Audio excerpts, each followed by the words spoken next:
telling voters that she is a student at Moi University. She was a student at Moi University School of Law.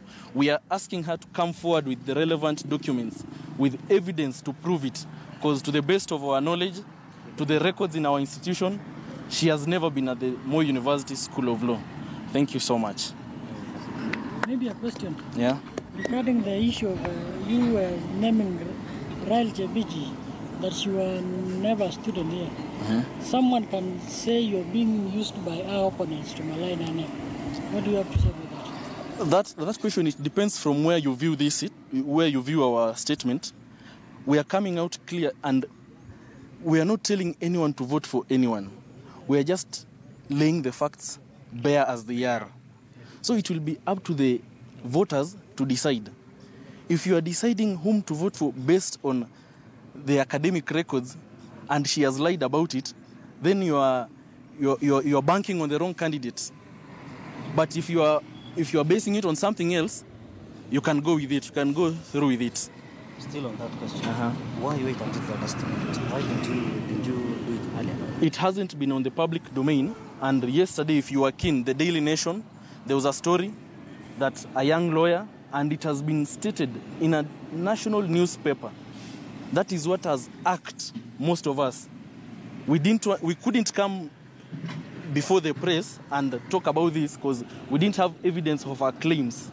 But right now it is on our paper, a daily newspaper, and we are rebutting that. There is fear that young people, especially in as a hotspot, it's feared that young people might be subject to some violence. What do you tell them? Okay, I'll nominate one of my colleagues too. You in person? Okay, me in person, my view is that, and I want to tell Kenyans, Uasin Gishu is not a hotspot. Take it from me. Take it from the young people. Too much is at stake because of us. Too much is at stake for the young people. And what we are telling our friends, we were lucky to study in a cosmopolitan region. And we cannot, and those of us who experienced the 2007 violence will not want to go down that road. Some of us transferred from schools. Some of us dropped out of schools. Some of us lost their parents, businesses, and their premises. But for us, it's only a fool who will not learn from the past. As the young people, we are together in this. Election is on 8th, and on 9th, probably, we want to go back to our daily lives. And that is my message to the young people. And let me say this in Swahili. Wase kule nje, tusibleed ndo walid. Yeah, true. Tusibleed ndo walid. Hao wanataka kazi, sio sisi ndo tunataka hiyo kazi. So let's vote for them. Let's give them the work. Let them do it for us. It's not about them. It's about us. Sure. If we fight for them, who will be there for us tomorrow? That is my message for the young people outside there. Maybe you can tell us, if at all you as the young men and women, have you in the past had peace initiatives in the region? Yeah, actually, we've been going around schools as the Moi University School of Law fraternity. We've visited children homes.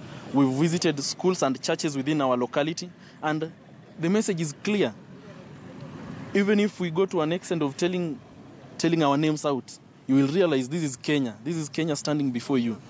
And our messages on Facebook, on Twitter, on WhatsApp, on every group, we are telling people, listen guys, we as the young people, we are the majority. And if anything happens, if we go down that route of 2007, Kenya will go back more than 20 years behind. And guess who? Those years will eat into our lives. Right now we are in our mid-20s. Who knows, if everything goes back to normalcy, we will be approaching 50s. We are the greatest losers.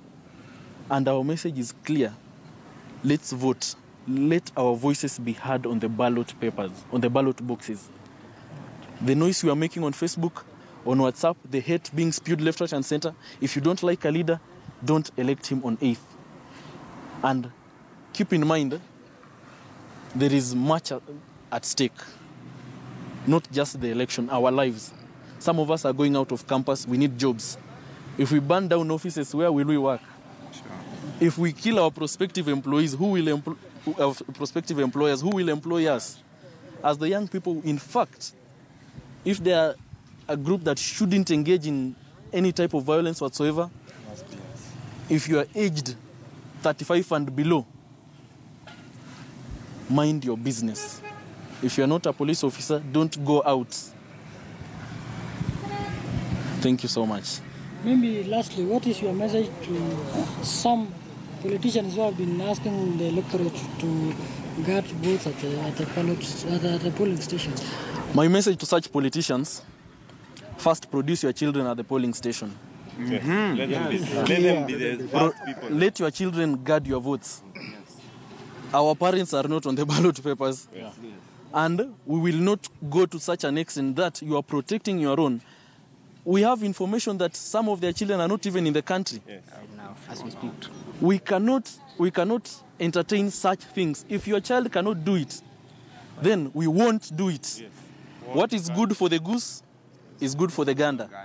If you want us there, bring your children. But as for us, as the Moi University Fraternity, School of Law, the custodians of the law, whatever has been said, whatever has the message from the Inspector General of Police, the message from IEBC, the demarcated area, the radius, that the 400 meters radius, we are going to obey it to the latter.